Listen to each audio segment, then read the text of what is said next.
All right, so I'm not much of a spiritual or faithful man, but Jimmy Butler's got me inspired. Um, so depending on when the release schedule happened, I was inspired mid Jimmy Butler talk for a take, and I'm going to be curious to see what you think on this one. So I'm going to do kind of like a dot point form thing here. So Jimmy Butler's evidence that the playoffs matter, and the playoffs are interesting, and the playoffs have stakes, and the regular season just doesn't do it, right? Doesn't seem to motivate Jimmy Butler. I reckon that doesn't motivate a lot of people. And in the last 2 weeks, the game quality that we've had, the storylines that have come out, there's some game winners, some overtimes. It's been very entertaining. And the regular season goes through lulls. And I've got a suggestion on how to fix that. We're going to condense the season in half. We're going to go straight from 82 down to 41. Don't worry. Let me keep going.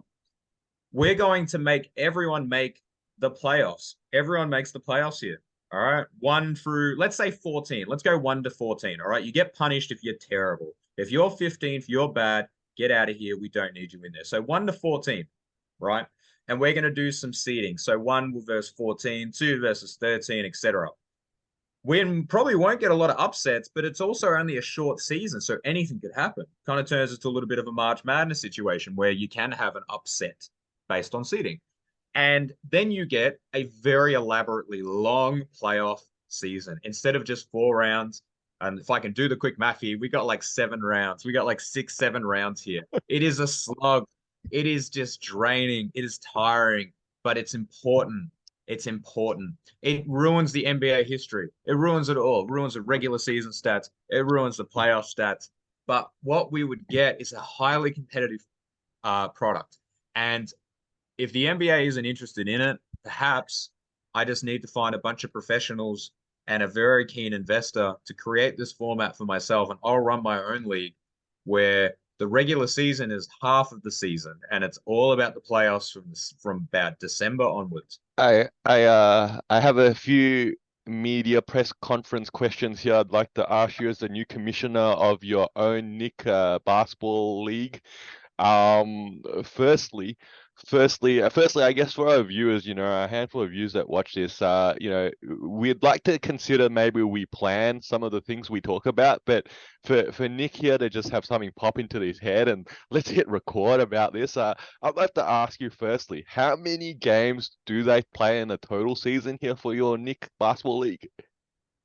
Um, well, in this situation, I'd have to iron the numbers out, but I'd only say about 40, About right? 40. So you've Okay, only so got 40 so games. so so so so you play 40, say you play 41 games, you said half the league numbers, regular season numbers, then you're gonna play like 7 rounds of playoffs or something. Yeah. Okay. So I guess if you played if I don't know, like what's that? 7 times 7? Is that best of seven? I don't know. Like are you playing elimination rounds? What Yeah, sure. uh, We could do best 7 times 7, which inevitably ends up being less games than the current NBA. So you could say, oh, there's a money issue there, but we're talking about games with stakes, right? yeah, but We're obviously talking about games that matter. but then the teams that get eliminated, obviously, so the teams get eliminated the first round, you guys are done. Yeah, you guys are done. So you played 41 games, you play a best of seven series, Yeah. wherever you end up on the ladder, you guys are done. Yeah, so maybe you played at most maybe 48 games for the year, correct? So, Yep. so let's be clear. Firstly, all the owners in your league now are taking a income cut of about 30 games, and if each game's worth about $1 million, give or take, maybe that's about 30 million that they're losing out in revenue there. That's the first point. So don't worry about that perspective. But we're talking about we want a competitive product. So then, why don't we just make the NBA just label game one as round one of the ever-ending season playoffs, and we'll just take out the regular season and just call everything the playoffs. I don't know. It feels like a simpler solution here to just make a name out of something that has meaning. Because I think at the end of the day, and you know this, is that it people are going to see through this, the players will see through this, and the fans will see through this, and it has to come down to meaningful games. And when you play 82 games, and that's why basketball is quite a unique sport. I'm trying to think of other sports that play that many rounds. Let's say footy in Australia, it's about 20 rounds, yeah, 22 rounds, yeah. Okay. NBA is like nearly 4 times that many games before you get to the finals. And so it feels like something that you earn You have to earn it. You have to get through 82 games. Of course, nowadays in this era, a lot of players sit out for rest or little injury here or, load management and blah, blah, blah. Okay. But it's still a long schedule. And by the time you get to that, what you play for means something. And those remaining rounds, those 4 rounds and the 16 remaining wins there to get that championship means something. And I think if you take away the format that, has been around for 75 years now or so, you lose all that value.